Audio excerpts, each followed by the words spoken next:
Assalamualaikum warahmatullahi wabarakatuh. Para pemirsa serta adik-adik mahasiswa yang saya banggakan, pada kesempatan ini saya akan menjelaskan mengenai materi mata kuliah Elektronika Komunikasi. Di pertemuan pertama, kita akan belajar mengenai pendahuluan elektronika komunikasi. Apa saja yang kita pelajari di sini? Yang pertama, nanti kita akan belajar apa itu makna komunikasi, kemudian juga kita belajar sistem komunikasi, apa saja komponen-komponen sistem dalam sistem komunikasi. Yang ketiga, kita akan belajar tentang jenis-jenis komunikasi. Yang keempat, kita belajar tentang modulasi dan multiplexing. Kelima, kita akan belajar tentang spektrum frekuensi, dan keenam, kita akan belajar tentang bandwidth. Baik, supaya tidak terlalu lama, marilah kita saksikan penjelasan saya berikut ini.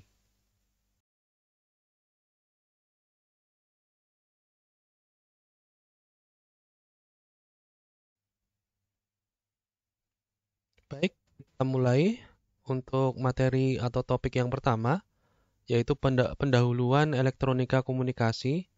Nanti saya bagi menjadi dua part ya, part pertama dan part kedua. Ini adalah part pertama. Kemudian ini adalah biodata saya ya. Ini homepage saya di Fakultas Teknik Telekomunikasi dan Elektro, Institut Teknologi Telkom Purwokerto. Email saya danikurnianto@ittelkom.pwt.ac.id ya. Untuk minat riset saya adalah Internet of Things, Embedded System, dan Signal Processing. Untuk channel YouTube saya, silakan para pemirsa dan adik-adik mahasiswa mencari channel YouTube saya, namanya Dani Kurnianto, materi-materi perkuliahan, materi pelatihan dan sebagainya. Nanti akan saya upload di channel YouTube saya. Dan jangan lupa eh, silakan Anda mensubscribe channel YouTube saya, like dan memberikan komentar yang baik. Oke,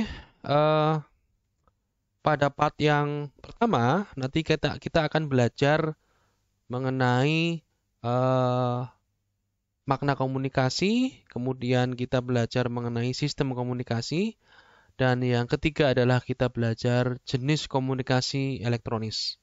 Kemudian di part kedua ya, kita akan belajar modulasi dan multiplexing. Kemudian kita akan belajar spektrum elektromagnetik yang akan kita diskusikan bersama. Kemudian yang terakhir adalah kita akan belajar tentang bandwidth. Dari keenam subtopik ini adalah yang akan dibahas dalam topik yang pertama, yaitu pendahuluan elektronika komunikasi yang dibagi menjadi dua part tadi. Oke, yang pertama ya, makna komunikasi. Apa itu komunikasi? Komunikasi itu bisa diartikan sebagai pertukaran informasi, jadi proses pertukaran informasi. Sebenarnya kita itu sudah sering melakukan komunikasi bahkan sejak kita masih dalam kondisi bayi ya, bayi. Bagaimana kita berkomunikasi? Yaitu caranya dengan isyarat tangisan kita. Ketika kita bayi, maka ketika kita ingin berkomunikasi dengan orang tua kita, khususnya ibu kita, maka kita menangis, memberikan informasi bahwa kita sedang ingin melakukan sesuatu, misalkan sedang lapar atau ingin apa dan sebagainya, maka biasanya bayi ini akan menangis, memberikan informasi. Kemudian si penerima, orang tua, khususnya ibu, itu akan menerima informasi tersebut dan menerjemahkan apa maksud dari informasi itu. Kemudian orang yang berkomunikasi itu biasanya adalah menyampaikan pikiran, ide, dan perasaan kepada orang lain. Jadi seorang yang berkomunikasi itu harus ada sumber informasinya, kemudian ada penerima informasi, dan juga ada informasi itu sendiri yang dikirimkan dari sumber informasi ke penerima informasi. Dalam hal proses komunikasi, ini ada dua penghalang dalam berkomunikasi yang biasanya terjadi. Yang pertama adalah bahasa. Suatu komunikasi tidak akan tercipta, terwujud jika tidak saling memahami apa yang disampaikan, informasi apa yang disampaikan, ide apa yang disampaikan. Maka perlu adanya kesamaan bahasa atau antara sumber informasi dan penerima informasi itu sama-sama mengerti bahasa yang dipakai seperti itu. Kemudian jarak.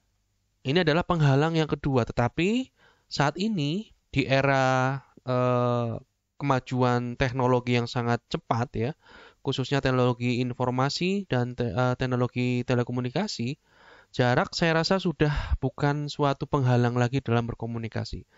Bahkan kita sudah bisa mendapatkan informasi di belahan dunia lain, di belahan planet bumi kita ini. Dalam waktu yang singkat saat itu juga seperti itu. Bahkan kita bisa menelpon rekan kita, kolega kita yang ada di negara lain atau belahan bumi lain pada saat itu juga menggunakan pesawat, telepon ya, atau perangkat-perangkat telekomunikasi yang lain. Nah, ini saya rasa jarak bukan menghalang lagi untuk saat ini. Kemudian kita lihat dahulu kala komunikasi jarak jauh ini yang dilakukan oleh orang-orang dahulu kala ini dilakukan dengan mengirimkan sinyal sederhana ya, seperti suara drum ya. Drum ini adalah isyarat komunikasi. Para pemirsa bisa lihat ya, zaman dulu kala ya, para kerajaan-kerajaan pada saat kerajaan-kerajaan itu ketika akan melakukan peperangan maka mereka membawa drum atau sesuatu yang bisa menimbulkan bunyi untuk apa? Untuk komunikasi antara komandan dengan prajurit apa yang harus dilakukan seperti itu. Kemudian juga klakson. Ini adalah isyarat komunikasi juga, termasuk juga kentongan yang ada di masyarakat kita ya. Itu juga ada sebenarnya ada alat komunikasi untuk memberikan informasi ke penerima informasi. Misalkan ada kebakaran, ada orang meninggal, ada pencurian, itu masyarakat akan membunyikan kentongan dengan nada yang berbeda-beda dan si penerima informasi itu masyarakat itu akan paham informasi apa yang disampaikan oleh si pemberi informasi tersebut. Kemudian sinyal asap juga digunakan untuk istilahnya isyarat komunikasi juga. Serta lambaian tanda sinyal. Lambaian tanda sinyal ini maksudnya kita memberikan suatu tanda lambaian untuk memberikan informasi ke penerima informasi. Contohnya ini adalah kita saat kita mengikuti kegiatan pramuka ya, kita belajar yang namanya simapur ya. Simapur itu adalah cara komunikasi dengan memberikan tanda sinyal lambaian bendera ya. Lambaian bendera yang mana itu adalah memiliki makna tertentu. Bahkan si penerima informasi itu bisa membaca informasi apa yang diberikan oleh si pengirim tersebut dengan lambaian bendera tersebut. Ini adalah simapur ini adalah sebenarnya suatu komunikasi yang istilahnya termasuk informasi cara komunikasi yang lampau ya. Kemudian bentuk atau cara komunikasi itu yang pertama bisa secara langsung, face to face ya, baik fisik maupun virtual, secara langsung. Misalkan secara fisik berarti antara penerima dan pengirim itu secara fisik bertemu dalam satu tempat, dalam satu waktu. Kalau secara virtual ya sekarang yang sering kita lakukan secara virtual itu adalah seperti rapat online, kemudian kita telekonferensi, kita menelpon dengan video call dan sebagainya. Itu adalah sebenarnya bentuk komunikasi secara langsung secara virtual ya. Secara langsung maksudnya ya terjadi pada saat itu juga, kemudian cuma secara fisik tidak dalam satu tempat, satu ruang seperti itu. Kemudian menggunakan sinyal tadi ya, sinyal-sinyal asap dan sebagainya. Itu adalah cara komunikasi, memberikan sinyal-sinyal sandi Morse, simapur tadi termasuk memberikan sinyal ya, lambaian bendera seperti itu. Kemudian surat menyurat. Berarti di sini surat menyurat, saya yakin para penulis sekalian atau adik-adik mahasiswa sekalian pernah waktu kecil pernah diberi tugas untuk menulis surat oleh gurunya. Menulis surat kemudian mengirimkan ke teman ya, melalui petugas pos ya, jika itu adalah si penerima di luar di dalam kota atau di luar kota ya, bisa seperti itu. Cuma ini surat menyurat sekarang pun sudah jarang terjadi ya secara fisik. Yang masih berlaku biasanya adalah surat menyurat dokumen resmi perkantoran, lembaga yang memang secara fisik, secara legal itu butuh dokumen surat ya, sehingga perlu dikirimkan. Tetapi secara pribadi ya, antara kita dengan teman kita itu sudah jarang yang berkirim surat dengan kertas surat seperti itu. Paling sekarang menggunakan email ya, elektronik mail atau surat elektronik. Itu yang sudah terjadi dengan perkembangan teknologi yang sekarang maju pesat seperti ini. Kemudian cara berkomunikasi yang selanjutnya yaitu menggunakan telegram atau telegraf, telepon, radio, televisi dan internet ya. Nah, ini yang sekarang ya, zaman sekarang internet adalah suatu kebutuhan telekomunikasi, kebutuhan hidup masyarakat ya. Sekarang bahkan menjadi suatu kebutuhan yang saya rasa sudah kebutuhan primer ya, baik untuk belajar, mencari informasi dan sebagainya, itu kita butuh yang namanya akses internet. Ini bentuk-bentuk komunikasi modern ya, baik itu menggunakan telepon, telegram maupun televisi ya, maupun televisi. Baik, ini adalah ada sesuatu yang perlu kita ketahui ya, yang mungkin kita awam tidak mengetahui, maka di sini ada hal yang terkait dengan teknologi telekomunikasi yang mungkin kita harus tahu ya. Nah ini Marconi ya, Marconi is generally credited with inventing radio. Jadi Marconi itu dikenal ya secara luas, secara umum itu sebagai penemu radio ya. Tetapi sebenarnya yang apa istilahnya diklaim ya, diklaim yang sebagai penemu radio secara nyata itu adalah Heinrich Hertz, yang mana Hertz ini menemukan pertama kali gelombang radio. Yang menemukan pertama kali gelombang radio adalah Hertz. Kemudian Nikola Tesla juga, mana Nikola Tesla adalah orang yang pertama kali membuat aplikasi radio ya, mengembangkan aplikasi radio. Sedangkan Marconi memang seorang yang mengembangkan pertama kali teknologi radio, yang mengembangkan ya, melakukan riset dan sebagainya. Tetapi yang fundamental ini yang menemukan gelombang radio adalah Hertz, dan kemudian yang membuat aplikasi radio ya secara real itu adalah Nikola Tesla. Ini yang perlu kita ketahui di dunia telekomunikasi. Oke, kita lanjut ke sistem komunikasi ya. Suatu komunikasi terjadi atau terwujud dengan adanya suatu sistem komunikasi. Di dalam sistem komunikasi tentunya ada beberapa komponen yang membangun terjadinya sistem komunikasi. Minimal ada 3 komponen utama supaya sistem komunikasi ini terwujud. Yang pertama adalah pengirim ya, pengirim atau sumber informasi.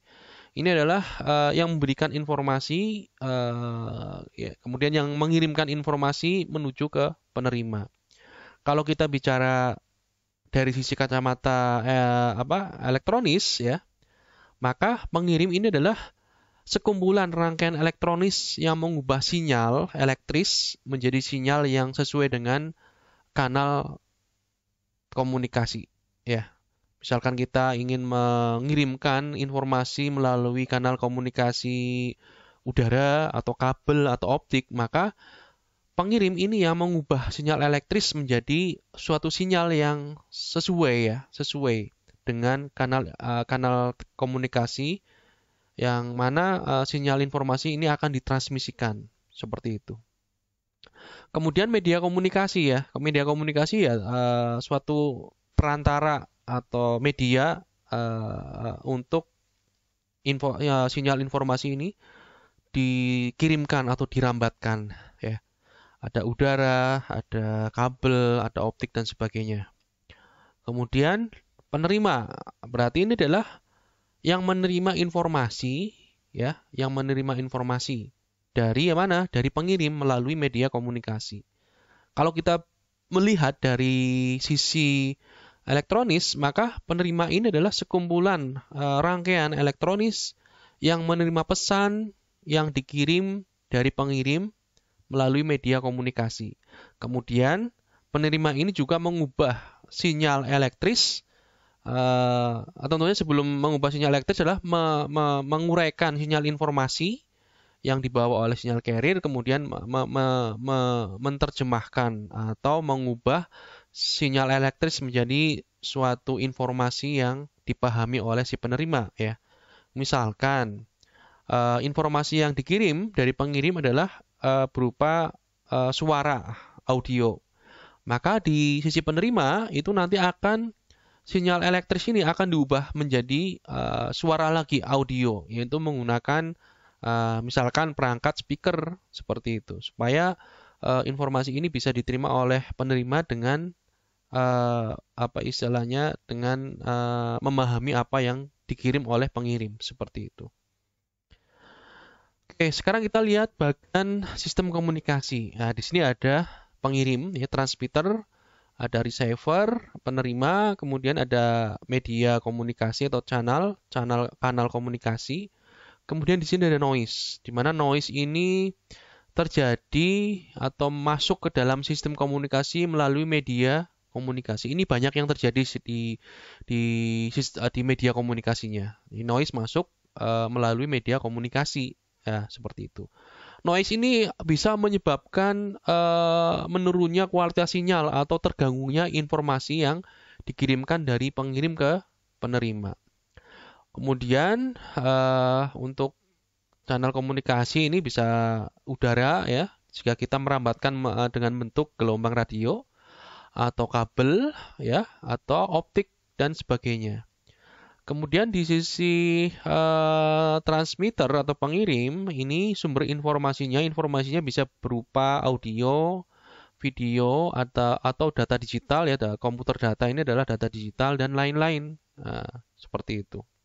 Kemudian yang receiver, penerima, berarti mengubah informasi menjadi suatu bentuk yang bisa dipahami oleh penerima lagi. Suatu bentuk sinyal yang dipahami oleh penerima. Seperti yang tadi saya jelaskan, misalkan audio, maka diubah ke audio melalui perangkat speaker misalkan, seperti itu.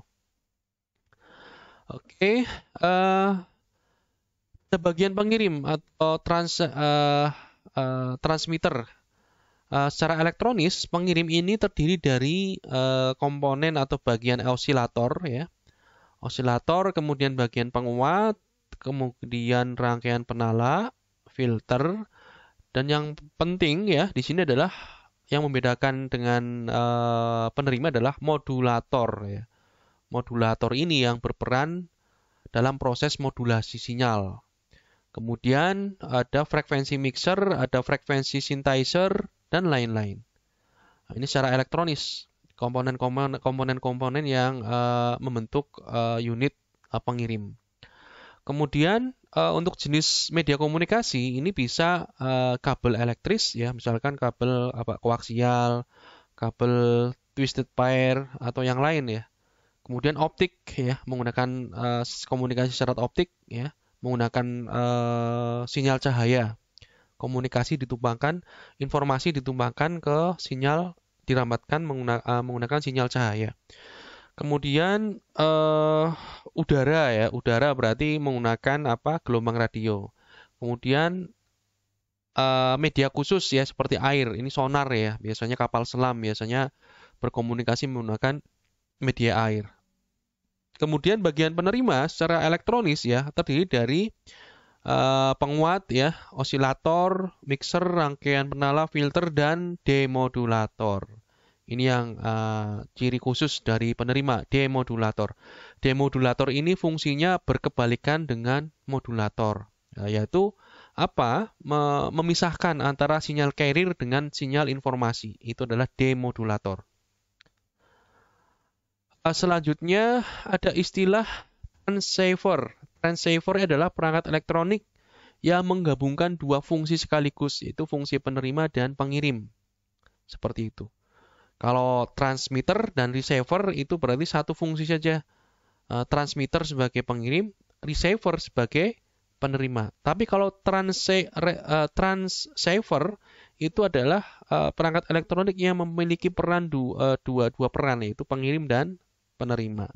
Ya, contohnya banyak ya, telepon, radio CB, kemudian ponsel, atau modem di komputer dan sebagainya. Kemudian kita juga mengenal istilah atenuasi ya. Atenuasi itu adalah redaman sinyal atau pelemahan sinyal atau degradasi sinyal. Ini atenuasi ini terjadi di semua media transmisi nirkabel ya. Semua di media transmisi nirkabel itu pasti akan terjadi apa yang namanya atenuasi, pelemahan sinyal. Pelemahan sinyal ini sendiri itu sebanding dengan kuadrat jarak antara pengirim dan penerima. Artinya semakin jauh jarak antara pengirim dan penerima, maka besarnya atenuasi itu tingkat atenuasi itu semakin besar ya. Kemudian noise, ya tadi noise ya. Noise itu kalau bahasa Indonesianya draw ya.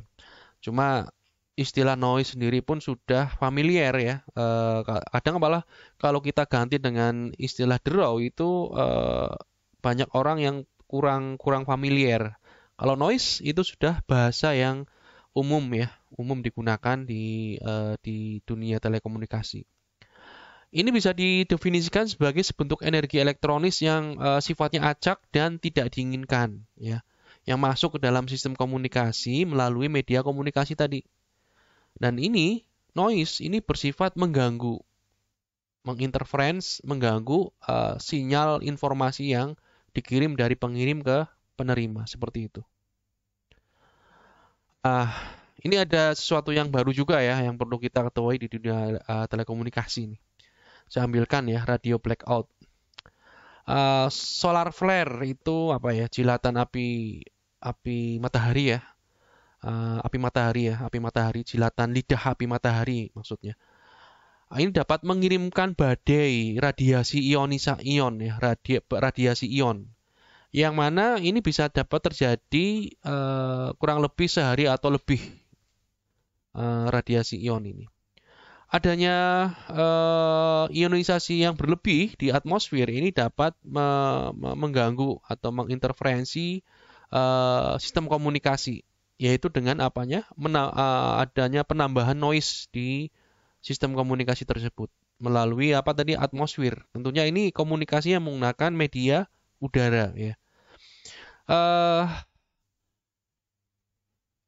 Interferensi juga karena bisa menginterferensi karena juga partikel ions itu berbahaya dan bisa mematikan komunikasi satelit, partikel ion di udara. Bahkan pada kasus-kasus yang lebih serius ya, lidah api matahari ini bisa menyebabkan radio blackout atau pemadaman matinya seluruh gelombang radio di seluruh planet, seperti itu.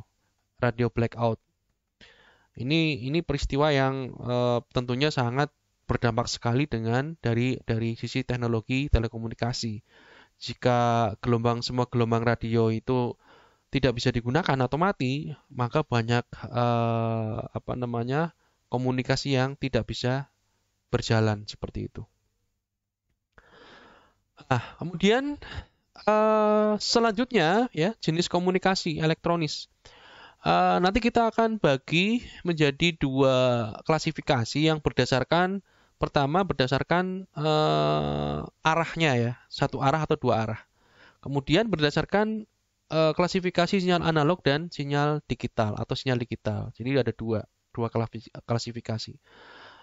Yang pertama, kalau kita klasifikasikan dari arahnya, maka ada dua jenis komunikasi. Yang pertama adalah simplex dan duplex. Apa itu? Kita lihat komunikasi simplex. Komunikasi simplex ini bisa diartikan sebagai komunikasi yang paling sederhana, yang terjadi hanya satu arah saja. Satu arah artinya informasi ini berjalan satu arah dari pengirim ke penerima. Dan ini saja, dari pengirim dan penerima, tidak terjadi dua arah, tapi hanya satu arah dari pengirim ke penerima. Ya, contohnya banyak. Contohnya ya televisi broadcasting, kemudian radio ya, radio yang kita dengarkan ya, yang bukan radio CB tapi radio-radio yang kita dengarkan siarannya menggunakan pesawat radio. Kemudian remote control itu juga salah satu bentuk komunikasi simplex karena satu arah saja dari sumber informasi atau dari pengirim ke penerima. Misalkan remote control televisi. Nah, kita memberikan informasi perintah ke televisi menggunakan remote control, misalkan untuk mematikan, untuk mengganti channel, untuk mengeraskan suara dan sebagainya, itu menggunakan remote control atau remote control drone. Nah, ini juga jenis komunikasi simplex seperti itu. Kemudian yang full duplex. Yang duplex itu komunikasi dua arah. Nah, ini ada dua juga, duplex, full duplex dan half duplex. Kalau full duplex berarti ini jenis komunikasi dua arah, ya, dua arah yang terjadi secara bersamaan dalam satu waktu. Ini adalah full duplex. Jadi nanti si pengirim itu juga berperan sebagai si penerima dalam waktu itu juga, ya. Misalkan saya melakukan komunikasi menggunakan telepon ya, telepon. Maka pada saat itu juga saya bisa menjadi atau berperan sebagai pengirim dan menerima informasi juga dari lawan bicara saya. Ini adalah full duplex. Nah, ini contohnya seperti ini ya. Contohnya seperti ini ya. Jadi komunikasi dua arah secara langsung pada satu waktu saat itu juga. Kemudian komunikasi half duplex ya. Ini sama komunikasi dua arah, cuma terjadi tidak satu waktu. Artinya dalam satu waktu dia hanya berperan dari satu sisi peran saja, sebagai pengirim saja atau penerima saja.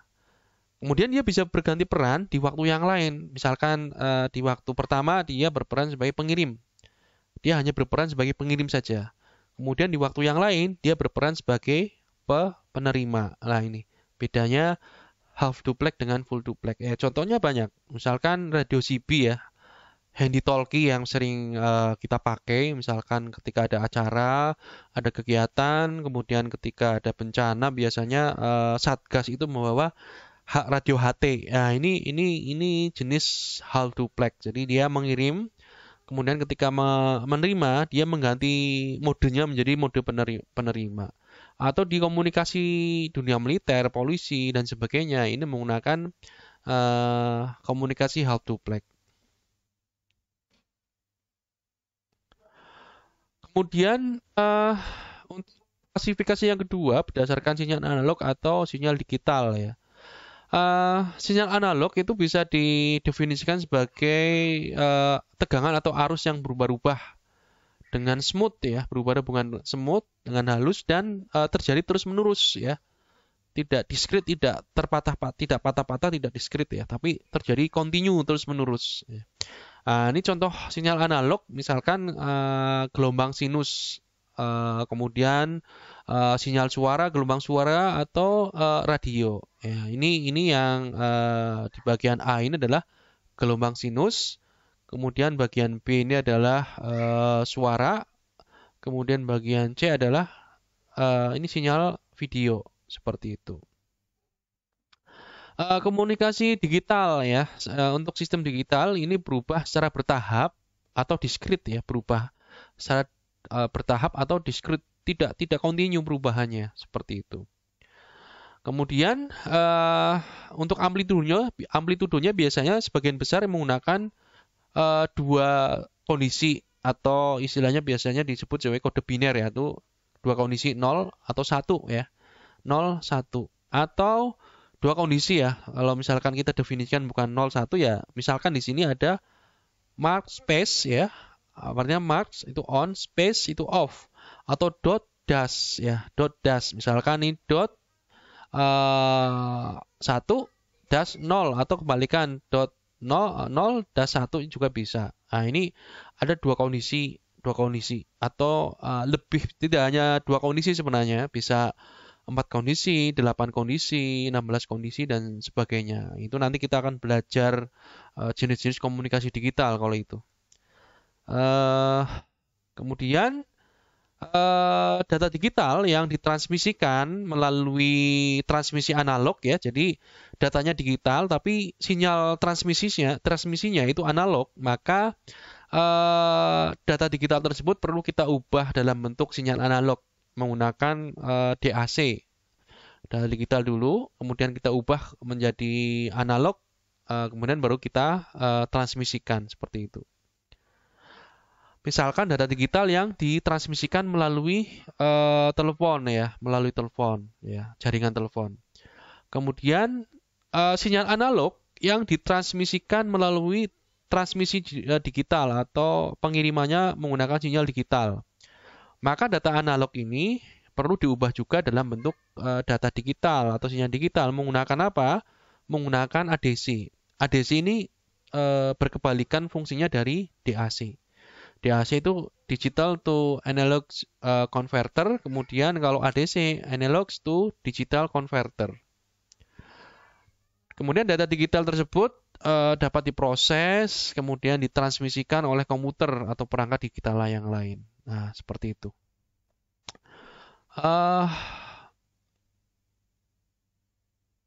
Oke, sampai di sini ya untuk part 1 ya, untuk pelajaran atau topik pendahuluan elektronika komunikasi. Untuk part kedua itu nanti ini akan dibahas modulasi dan multiplexing, dan nantikan video pembelajaran untuk pendahuluan elektronika komunikasi yang part kedua.